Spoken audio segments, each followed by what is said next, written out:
సువార్త అంటే యేసుప్రభువు వారు మనందరి పాపాల కొరకే మరణించారు.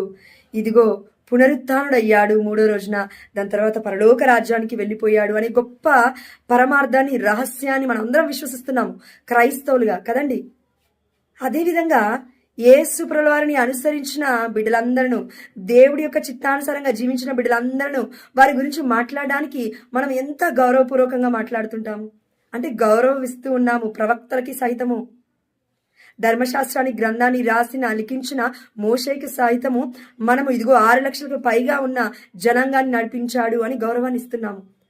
మరి పరిశుద్ధుణ్ణి తన గర్భాన్ని మోసిన తల్లి, ఈ యొక్క పరలోక నాదుణ్ణి, ఇదిగో ముల్లోక నాదుడిగా పరలోక భూలోకానికి అధిపతిగా ఉన్న మన తండ్రిని తన గర్భాన మోసింది. ప్రవక్తల గురించే మనం అంత గొప్పగా మాట్లాడితే, మరి ఆ పరమ పవిత్రుని, పరిశుద్ధిని మోసిన ఆ తల్లి పరిశుద్ధత గురించి ఎందుకు మాట్లాడలేకపోతున్నామో మనం ఒకసారి ఆత్మ పరిశీలన చేసుకోవాలి.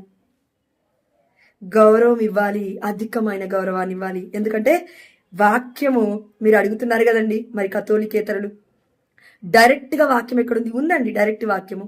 లూకా సువార్త 1:43 నా ప్రభు తల్లి నా వద్దకు వచ్చుటకు నాకు ఎలాగ ప్రాప్తించను? దేవుడి తల్లి అని వాక్యం సెలవిస్తుంది.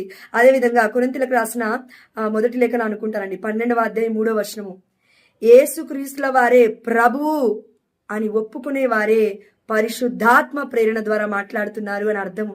అంటే యేసు ప్రభువు వారిని కూడా ఇదిగో కేవలము మన దేవుడి యొక్క కుమారుడు అని ఒప్పుకోవడం కాదు, మనలందరినీ సేవ్ చేశాడు దేవుడు అని కూడా ఒప్పుకోవాలి అనే రహస్యాన్ని కూడా మనకి ప్రకటిస్తూ ఉంది. అదేవిధంగా ఆ దేవుడిని కన్న తల్లి మరియ తల్లి పరిశుద్ధాత్మ ప్రేరణ ద్వారా మాత్రమే ఇది సాధ్యమవుతుంది అని మనం అందరం గుర్తుపెట్టుకోవాలి. మీ అందరికీ మరి మన కన్న తల్లి అయిన కథోలిక శ్రీ సభ గత 1500 సంవత్సరాల నుండి ప్రకటిస్తున్న విషయము, పోప్స్ సైతము వెల్లడి చేసిన పరమరహస్యాలు.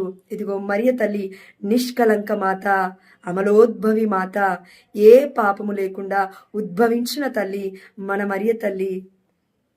మన మరియ తల్లి ఏ పాపము లేకుండా గర్భము దాల్చింది. మనందరి కోసం పరలోక రాజ్యంలో విజ్ఞాపన కర్త వలె ప్రార్థిస్తూ ఉంది మన తల్లి. ఎందుకంటే తన తల్లిని మనందరికీ తల్లిగా దేవుడు అనుగ్రహించినాడు. మరియ తల్లి పరిశుద్ధత మాట్లాడుకోవడానికి పాపాత్ములమైన మనకి అర్థం కాదని చెప్పాలండి. ఎందుకంటే దేవుడు మహాపరిశుద్ధుడు.